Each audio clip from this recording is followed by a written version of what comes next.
So she started like blogging and putting things on social media, and her local TV station got wind of her story, and they had her on for a segment. 2 weeks later, she gets a random inbox on social media from someone else who was suffering with systemic lupus, and she said, I was gonna take my own life, and watching that segment saved me.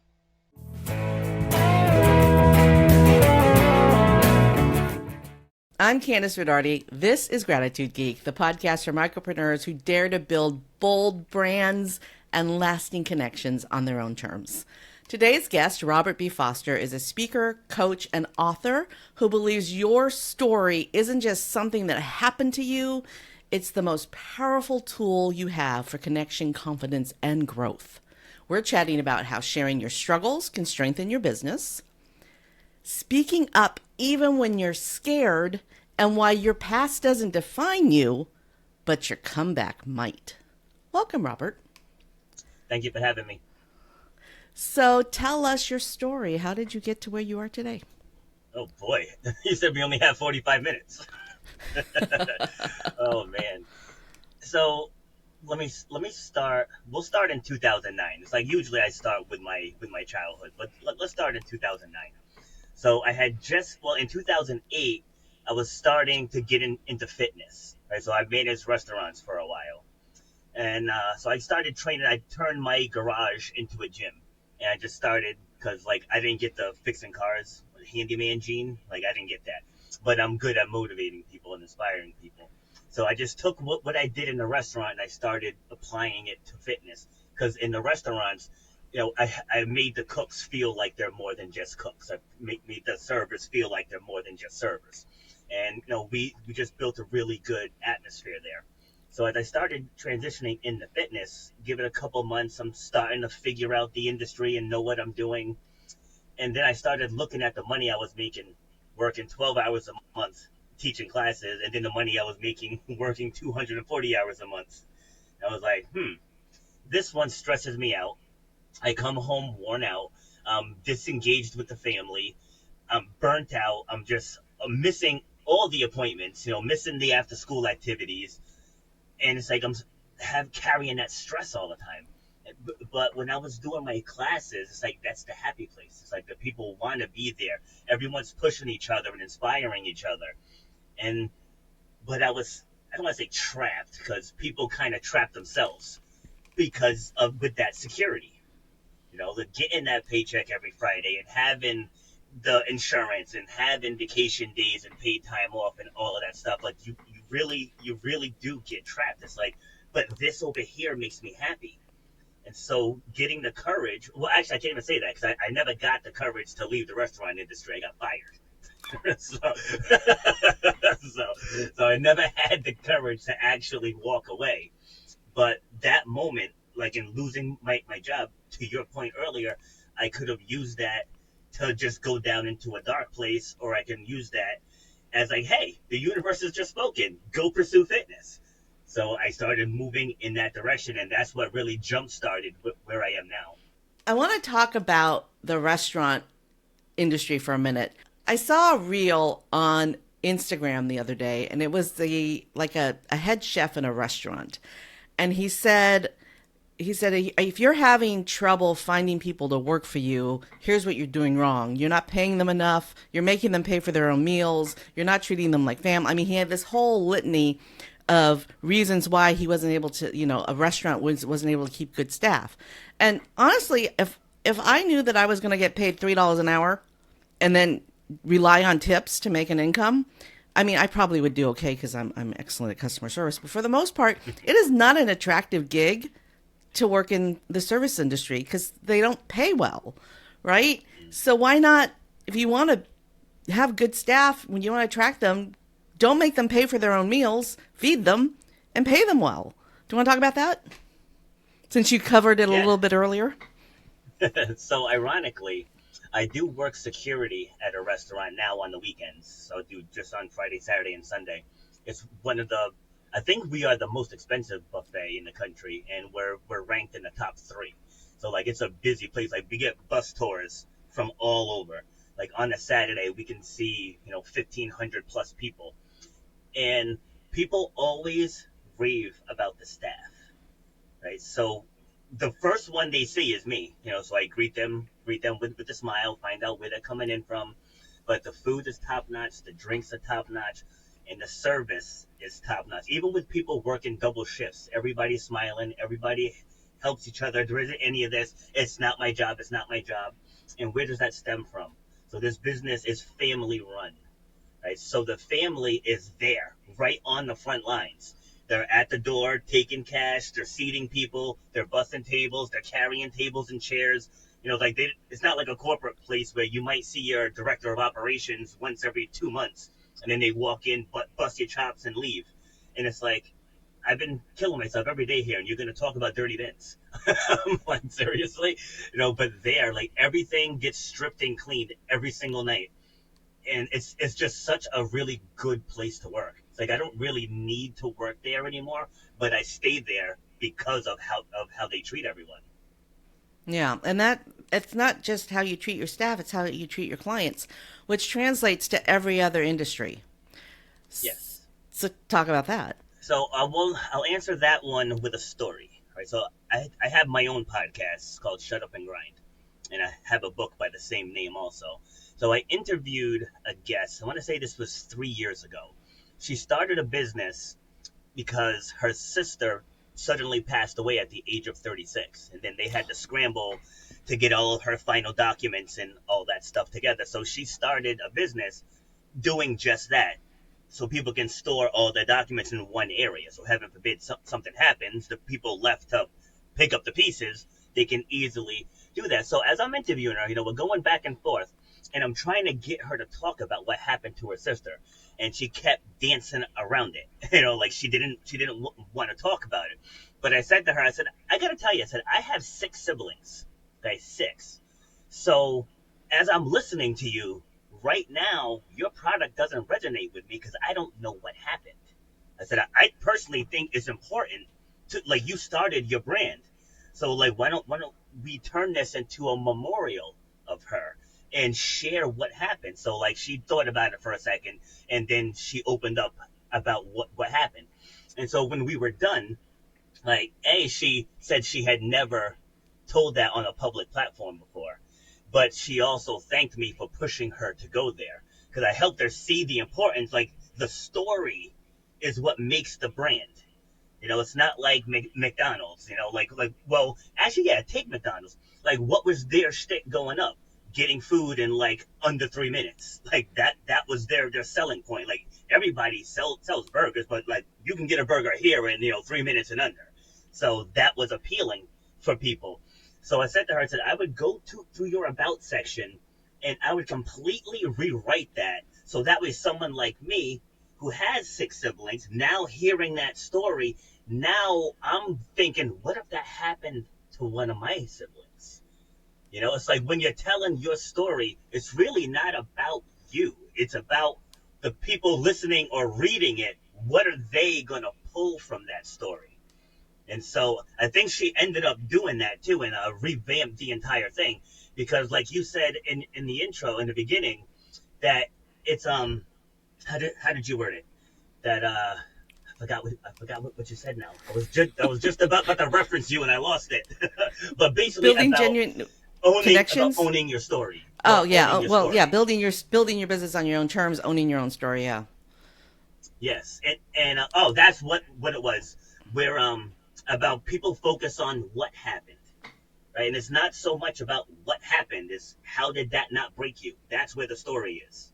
And I think people get lost in that, where they get stuck on the what. Like going back to 2009, I had a bad knee injury where I was told I would never run or jump again. So when I tell that story, it's not about that. People have knee surgery every day. The story is, how did I defy those odds? And going through and sharing the steps that I took to make a full recovery, and then go on to do almost 200 obstacle races and ran at 22 track meets and 16 gold medals in the high jump after being told I'd never jump again.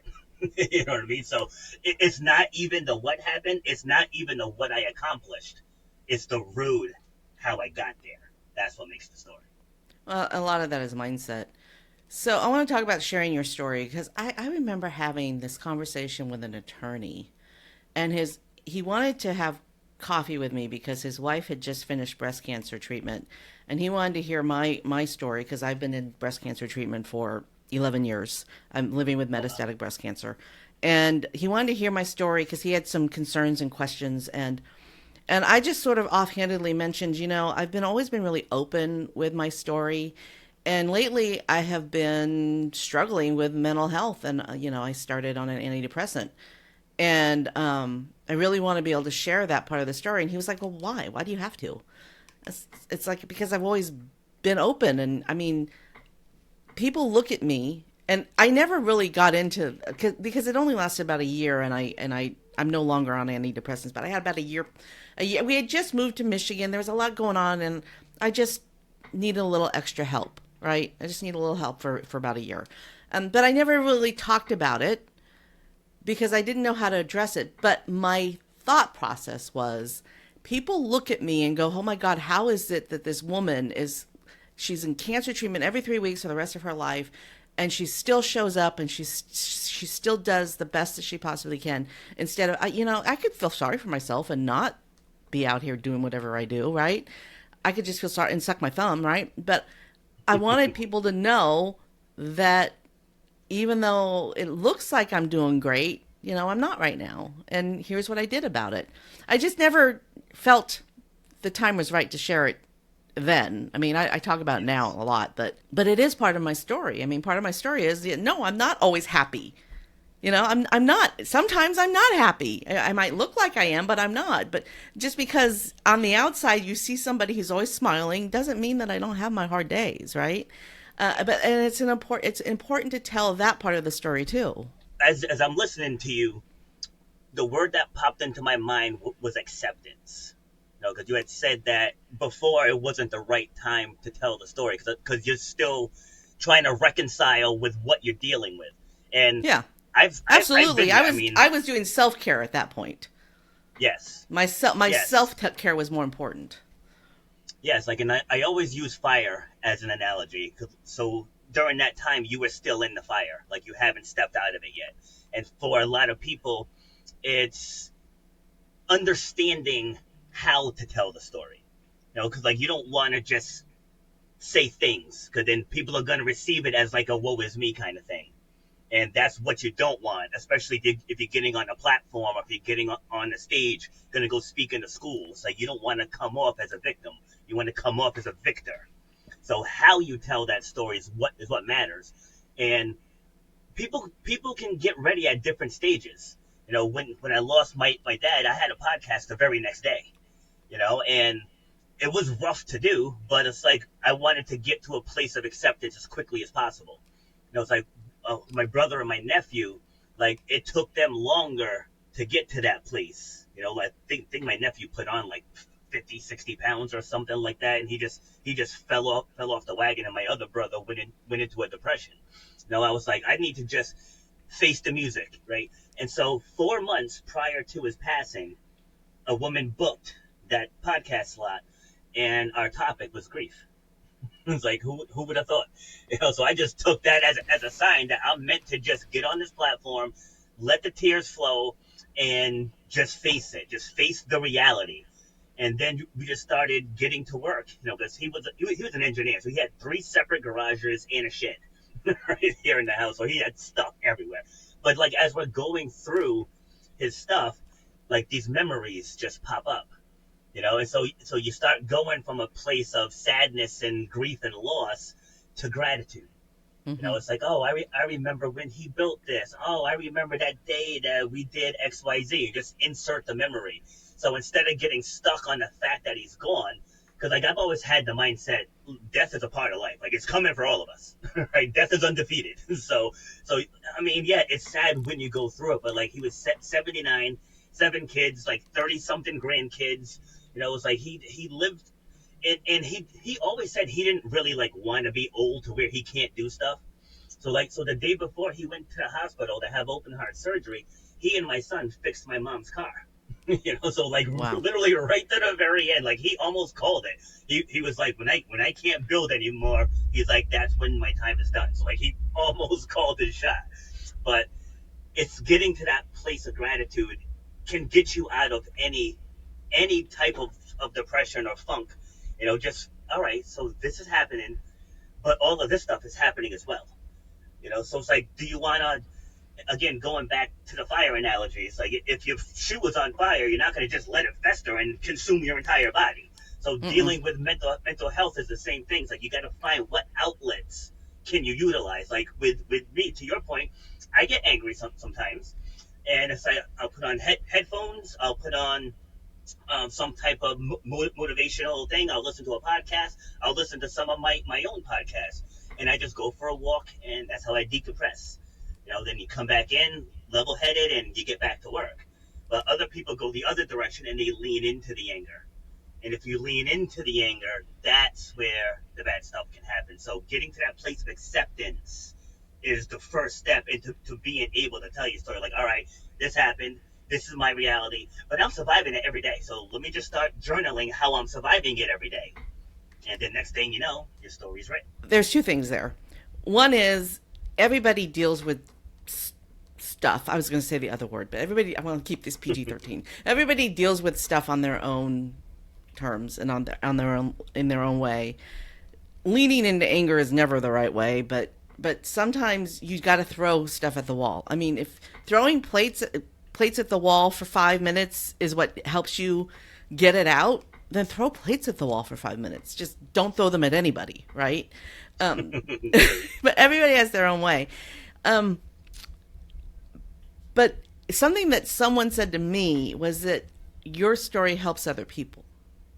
So I've always come at it from that angle. I'm sharing what I share because I know that it's helping somebody else. Yes. And I think you have the same objective with your message. Yes. So I'll respond to that one. Guess what? With a story.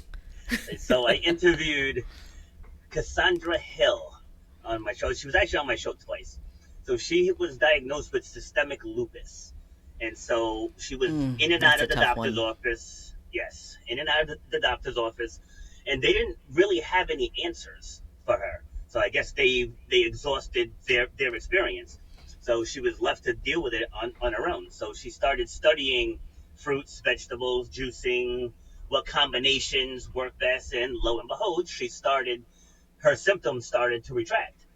And so she started like blogging and putting things on social media, and her local TV station got wind of her story, and they had her on for a segment. 2 weeks later, she gets a random inbox on social media from someone else who was suffering with systemic lupus, and she said, I was gonna take my own life, and watching that segment saved me. And So to illustrate, she never would have known. yes. She never Yep. would have If known. she didn't share her story, that person could possibly not be here. Yeah. That's how I, I'm, powerful I, storytelling is. it's not everybody wants to tell a story, and that's okay too. I mean, Yeah. some people like to. I have a friend who she just sort of stopped communicating, and everybody was like, "What happened to her? Where is she?" And we were reaching out, and she wasn't getting back to us. And then finally, about 6 months later, she said, "I had cancer, and I just didn't want to talk to anybody about it. I wanted to deal with it on my Yeah. own, and I'm better now." Right? So, Mhm. it's just some people. Some people want to tell people and help people, and not sometimes they just want to tell people for the sympathy, and then others just don't want you to know. They just want to be really private about it, and that's okay too. I mean, on your own terms, that's the most important thing. On your own terms. All right, I want to talk Yeah. about shut up and grind, because I Okay. am so over hustle culture. I actually am not. I don't even go on social media much anymore. Like, only when I have to. Like, if I have to post that I have a new episode or something. I'm tired of seeing it.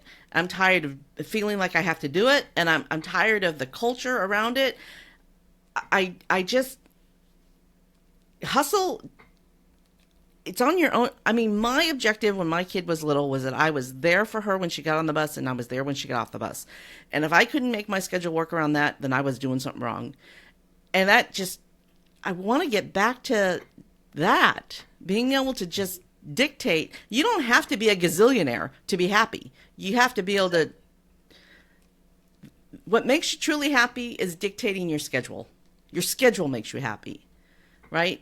And so how do we, and I know that shut up and grind, that was that term probably rang true 10 years ago or whatever, however long it's been.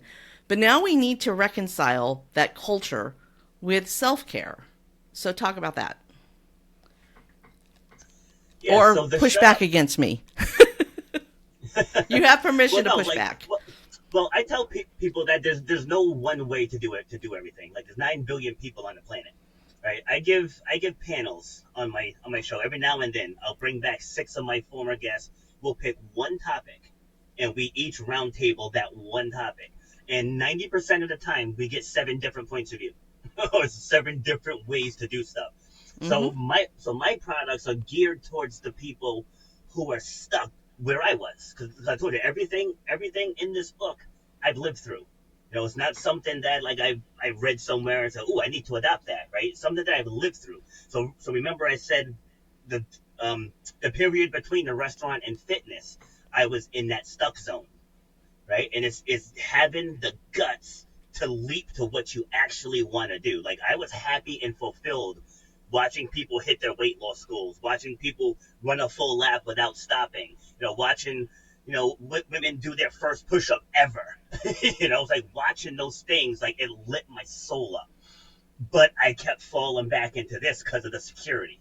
And it's like, dude, like you can do this, but it's like, but I don't have a college degree. It's like you can do this, but I have to pay for the house. Like it was those inner battle royals. So when I lost my job, that's where it's like, I got to make this work now. No more excuses, no more talking.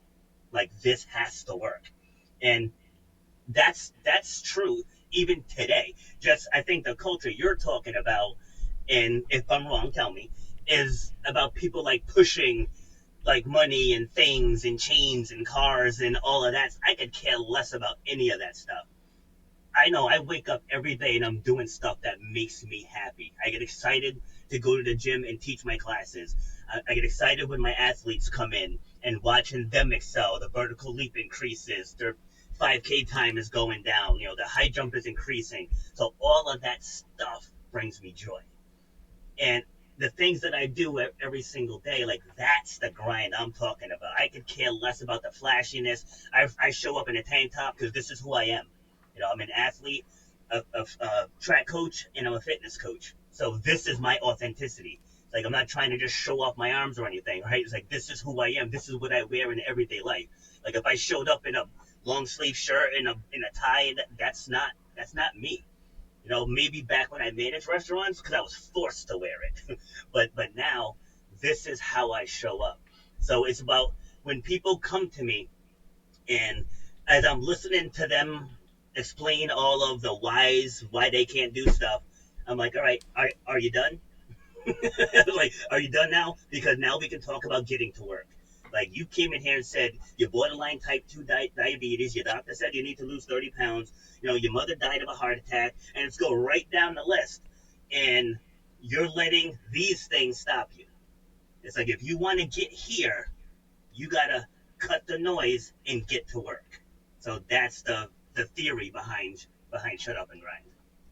Okay, so let's talk about confidence.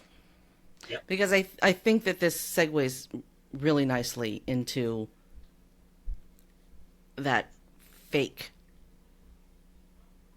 social media presence that people are, you have these people who show up and they put on these airs and they do their makeup and they look fantastic and they tell their story and it just feels so artificial. And it's because they're doing it because they think they have to rather than doing it from their heart. And that's confidence. That's if you're confident in who you are, you don't even have to wear makeup, right? I'm saying it as a woman. But if you're not confident in who you are, your story is never going to ring true, no matter how flashy and how professional your Instagram reel is. What are your thoughts? Yes. So my take on confidence, I always tell people confidence isn't something you go out and get. Confidence is something that's built. Right? So think about teaching a kid to ride a bike. Right? When they get on it, they're scared. They're so scared. But why are they scared? Because they're afraid to fall. Right? So it's not like the lack of confidence. But then once they get it, they go a little bit, and then now all of a sudden they can do it. So it's something that they had to build up to. They fell and fell and fell and fell and fell, and now they can ride it. So it's the same thing in life. And again, I'll use the gym as an example. Let's say if we have a sled, right? I put weights on the sled, it's got a rope on it, and I have them pull it outside, down a hill, and then back up a hill. So obviously going down a hill, gravity is your friend. Going up the hill, it sucks a lot worse. Oh, well, hold on. If you're pulling weights on a sled down a hill, gravity might not actually be your friend because the sled might overtake you. No, no, no, no, no. No, these sleds are heavy in metal. Like Okay. yeah, no, that doesn't work. But just coming back up the hill is where I hear the moaning, the groaning, and all this. Oh my gosh, you got to keep going. And I always equate my trainings into everyday life. Like I always tell people, I'm actually a personal development coach, but I use fitness as my office. So I put people through difficult, hard things because that helps them grow, right? So when they first look at this, they look at it and be like, that's too heavy. I'm like, you didn't even try to move it yet. Didn't even attempt to move it. And then they went through, the false sense of security going down the hill, but then coming back up that baby, it's like, you got to dig deep. And then the more they do it, because when I first introduced it, there were groans everywhere. But now that we've been doing it more, now they don't bat an eyelash, because they built up that resilience. So it's not like people just walk in the door. It's like, hey, I'm a confident speaker. It's like I've been speaking my entire life, but I had to learn to become a storyteller. So that's a completely different story. Like if I'm leading a team meeting at the restaurant, that's just me in front of people talking. Like that's not trying to transform them. So then as I started getting more into telling my stories, I went to a speaker boot camp down in Atlanta, and this one phone call transformed everything. So after the boot camp, I get a phone call from the CEO, and he's like, Robert, thank you for coming down to Atlanta. He's like, you're a very polished speaker. He said you were far and away the most polished in the room. I was like, oh, thank you. Like that's great to hear. But then there was a pause. And pauses are never good because something else is coming, right? So after the pause, he said your story was so polished that there was no emotion in it, because I was just getting up there talking at people. And so he's like, you got to slow it down. And then he took a part of my story, and he doesn't even know all the details, but he took a part of my story and expanded it. And I was like, wow. I was like, you just rocked my story. And so it taught me to slow down, give more details, but tie my story to the audience. He says you got up. He's like, your delivery was good, your tone was good. He's like, your pace was a little fast, but they only gave us 10 minutes to talk, so I tried to cram as much into the 10 minutes as I could, which I should have just taken one part and expanded it. But that moment, like, is where I became a storyteller. And so when I get up here and I share this stuff, I always tell people it's not about me. If you're stuck in that rut somewhere, don't wait to get fired from your job. Make the leap.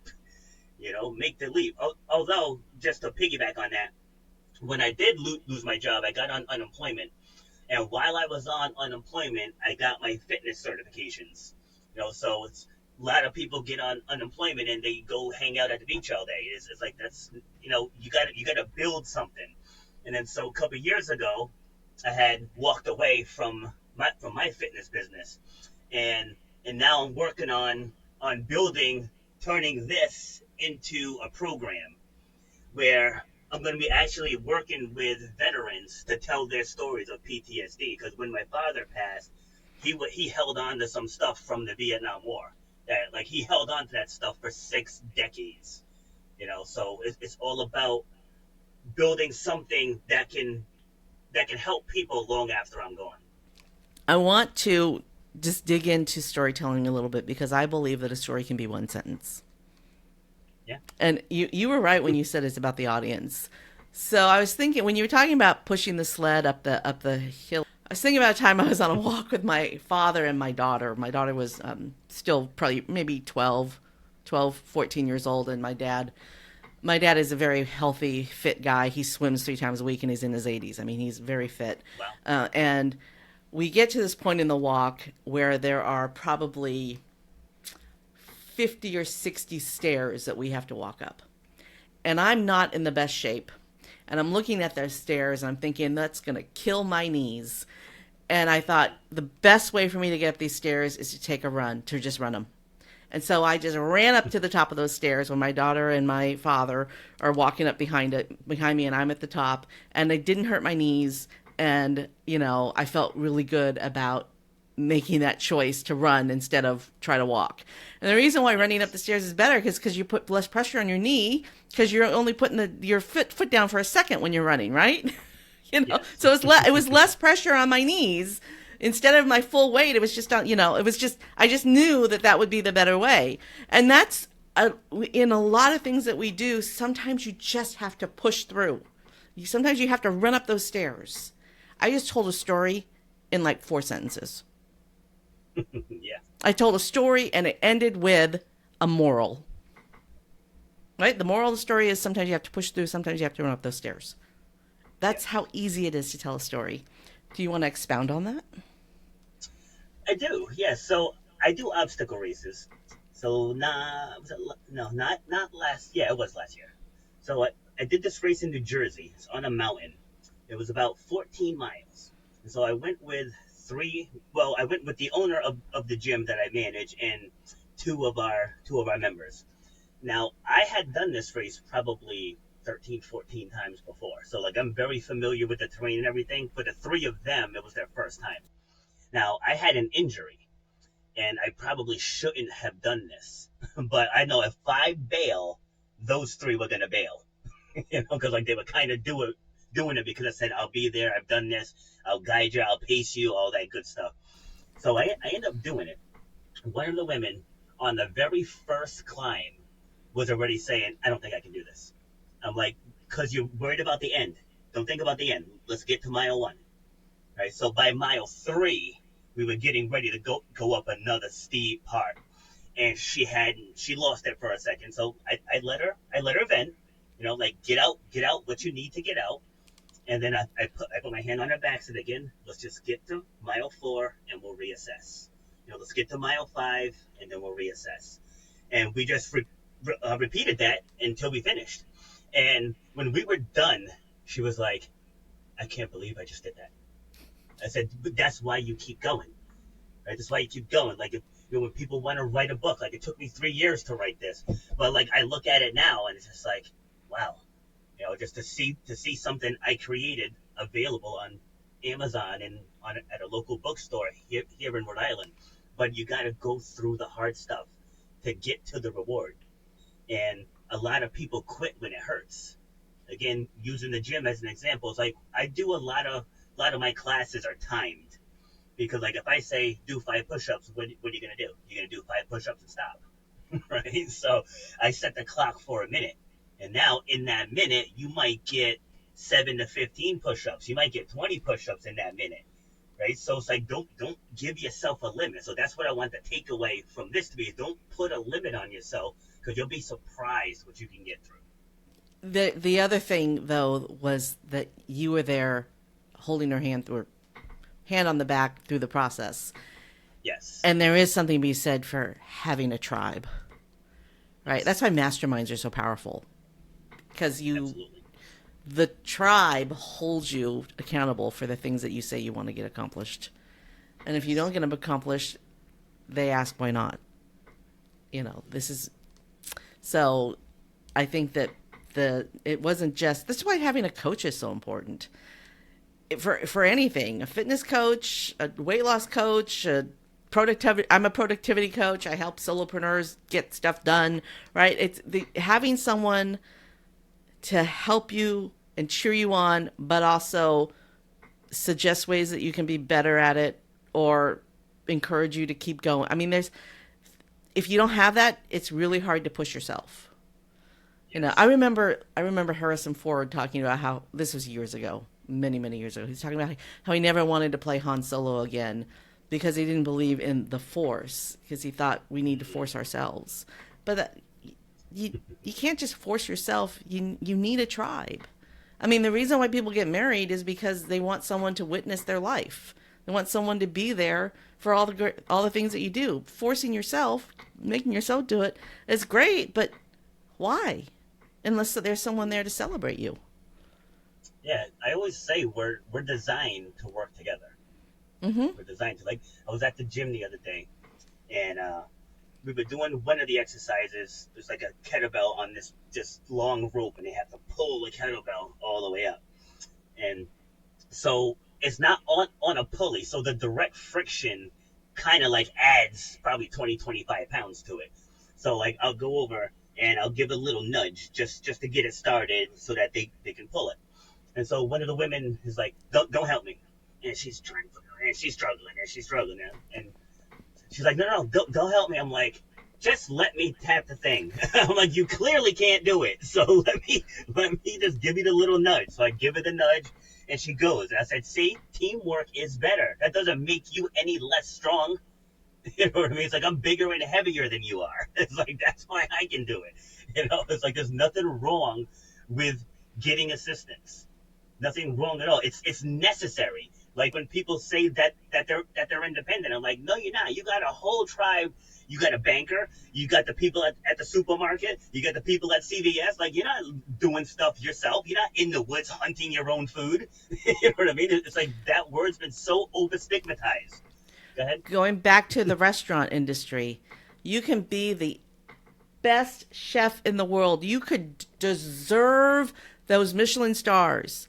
But if you don't have someone in the front who's an excellent hostess or host, or good servers, or good people doing the dish, if your dishes are dirty, if you don't, it doesn't matter how good the food is, if you don't have the team.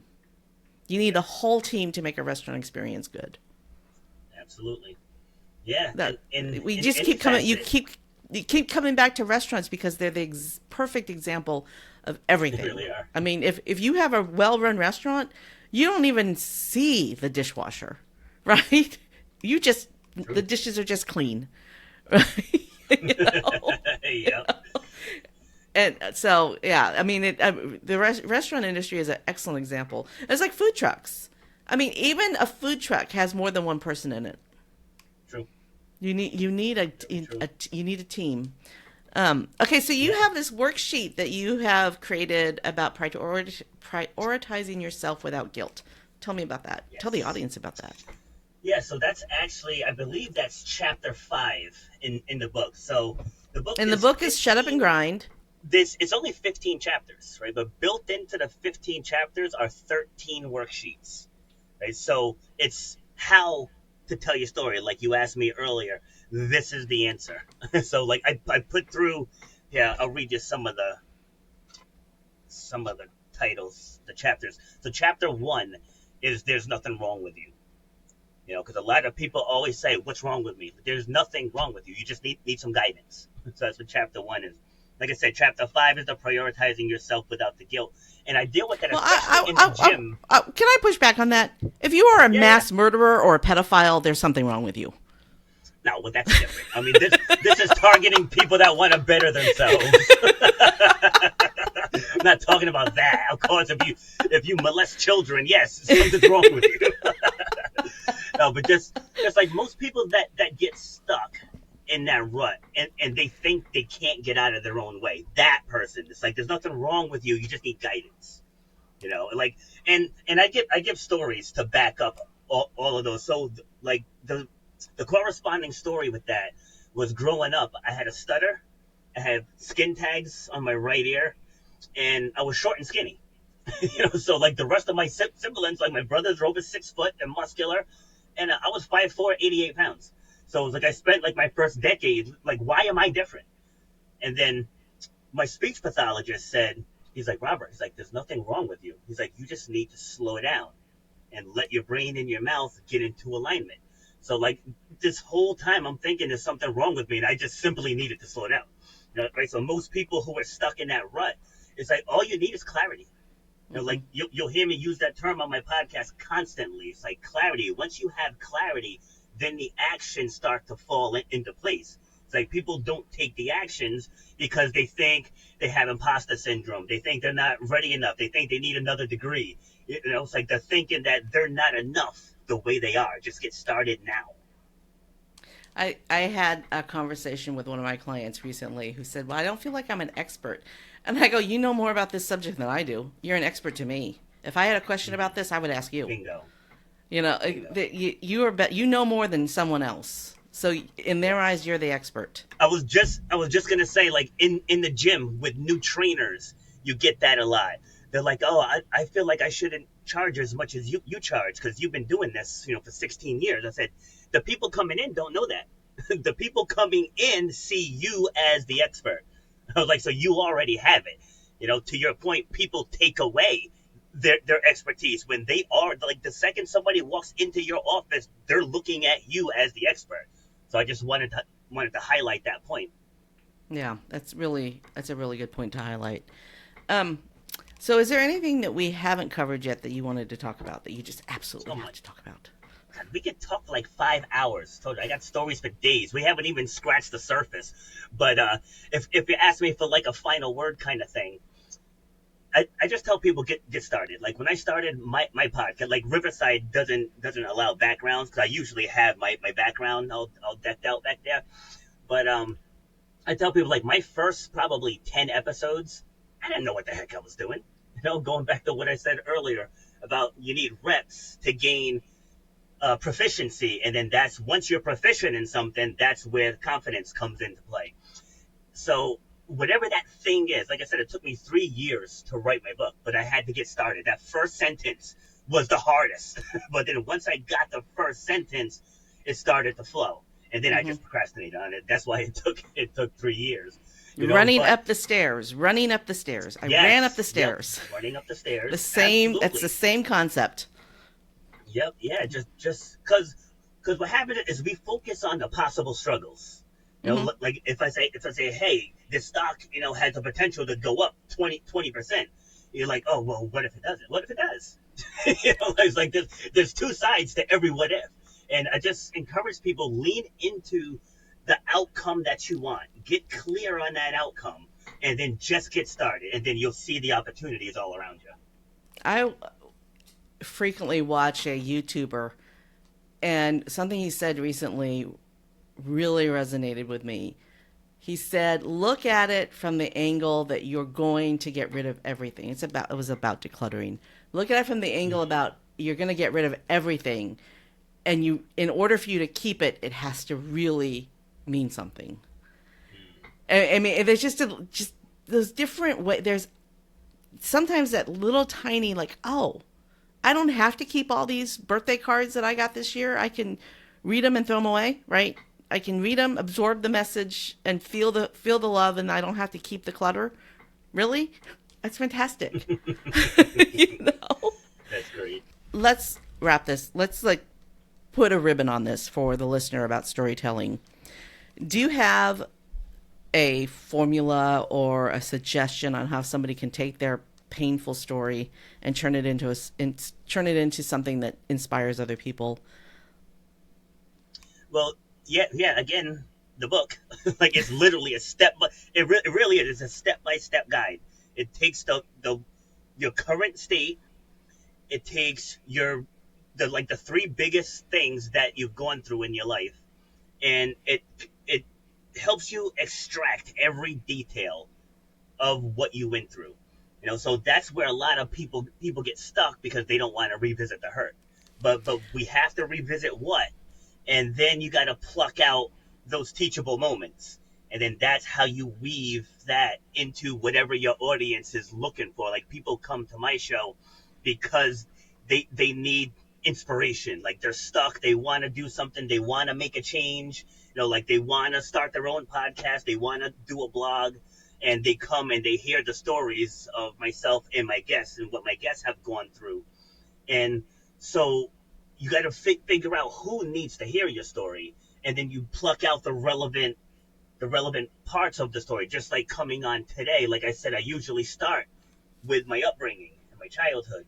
But for this one, I chose to start in a different direction. I still ended up going back to my childhood, but we just got there at a different point in time. So depending on the platform and what we're looking to cover, then you'll know what parts of your story to tell. Because with my niece story, again, we didn't even scratch the surface on that today, because like if this was one about overcoming pain, then I would have went more detailed into it. But we're talking about gratitude, so I didn't want to go that deep into that story. And again, that comes with proficiency. So just the more people get real about what happened, and don't just try to tell the parts that you're comfortable telling. If you're gonna tell it, tell all of it, the good, the bad, the ugly. Because it's like, for the audience, it's like watching a movie, right? It's like they don't want to just, like, you don't get to the climax in the first 10 minutes of the movie, right? You build the story. You build the protagonist story, the antagonist story, right? And then you have your high point, your high drama, and then you get them to the end. So telling your story is the same thing. And you want to take people on that journey. Like, you want them to be vested into your story. Like, you don't want to get the vibe, like, seeing them scrolling on their phones or seeing them having side conversations. That means you lost them. It's like you want them locked on to you. So the more deep, the more real, the more authentic you are, and the more honest you are with your story, that's when you'll be ready to get out there and share it. And it does that sharing your story doesn't mean getting on a TED Talk stage and sharing it, a No. 20-minute feature presentation. Telling your story is like we just did here. We shared snippets of Yeah. our stories, just talking to somebody over coffee, being comfortable, because this is really important to hear, listener. If somebody reaches out to you and says, I want to have coffee with you, I really want to talk to you and get your perspective on something, it's because there is something in you that they see as something that they want for themselves. And basically what that is they want to hear your story. And Yes. that's a tiny little thing. And so when you're thinking about, you don't have to write a book, right? You don't have to do a TED Talk. You don't have to be on a podcast. You don't have to do videos. You just have to understand that something you did is remarkable and it will help somebody else. Yes.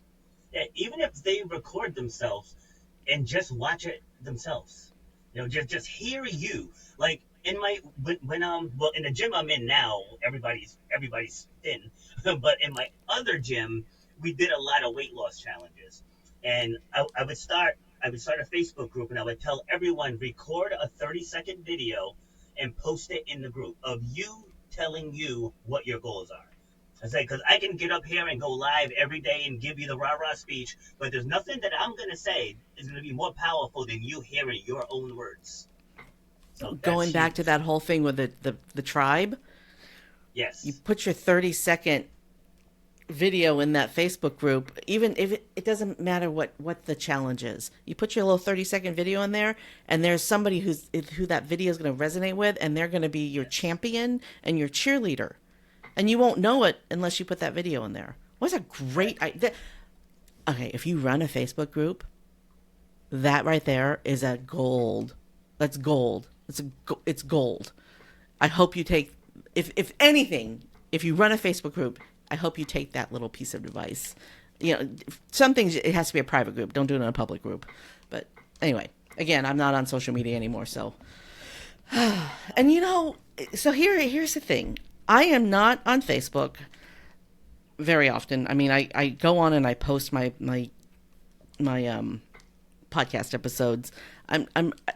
I'm a little bit more on Instagram just because it's easy, but I'm really focused on YouTube and my blog. It's July right now. It's August for the listener. It's July right now, so I'm in the middle of a 31-day blog challenge, which means I'm posting in my blog every day.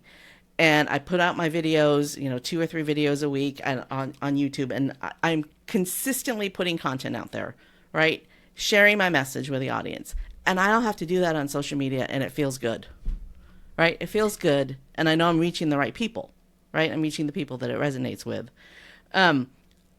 Speaking of which, it might be too late for the listener to vote, but Gratitude Geek has been nominated for Best Asian Hosted Podcast or the Podcast Awards. I'll put a link in the notes. I might be too late to vote, but if you want to vote, audience, I'd really appreciate it. That'd be really cool. I've never been nominated before. Thank you. Thank awesome. you. All right, Robert B. Foster, this is your moment of gratitude. For whom or what are you most grateful? For my father, even though he passed away, but had him for 45 years. 45 years of just watching him. Like he never said the words, but he was the originator of Shut Up and Grind. Like as mentioned earlier, he was an engineer, always building something. He always found a way to get done what he wanted done. Like regardless of how hard it was, regardless if he had to reside the house for a refrigerator and a table, but just having that example there. Like he was the one that pushed us in our sports. Like, do you want to sit the bench or do you want to play? If you want to play, these are the steps to take. It was just very just blunt and to the point. So, but being there at all of the sporting events, being there at the after school stuff, and just being that support system, even well into my adulthood. Like I could always go to him if I needed someone to talk to. I mean, my mom too, but like dad just gave that blunt what you need to hear. Not what you want to hear, not what's gonna make you feel all gushy inside. He's gonna tell you point blank what you need to hear. And then I adopted that mentality myself, because like I said, when people work with me, I tell them up front, like I'm very no nonsense. It's like what you want to accomplish, we're gonna get you there, but we're gonna just cut out the fluff. It's like if that doesn't work for you, then I'm not your man. Going back to authenticity, like this is my style. I've trained probably over 3,000 people over the years, and the people that stick with me go on to transform. And so now that I'm switching over into storytelling and helping people tell their stories, I've had a large enough sample size to know that the stuff outlined in this book, it works. And at the very end of the book, I actually give a podcast pitch template. So people that do want to go on to tell their stories, they have that template. And then I'm going to connect them with 10 other podcast hosts. So they'll get guaranteed bookings. Thanks for tuning in to Gratitude Geek, the podcast for grateful micropreneurs building genuine, lasting relationships with clients, colleagues, and community. Our theme music is by Rev Brock and Soul Lily. A huge thank you to our guest, Robert B. Foster. You can find his links in the show notes at gratitudegeek.com. This is episode 284. I've been your host, Kandas Rodarte. Stay groovy, my friends. Stay groovy.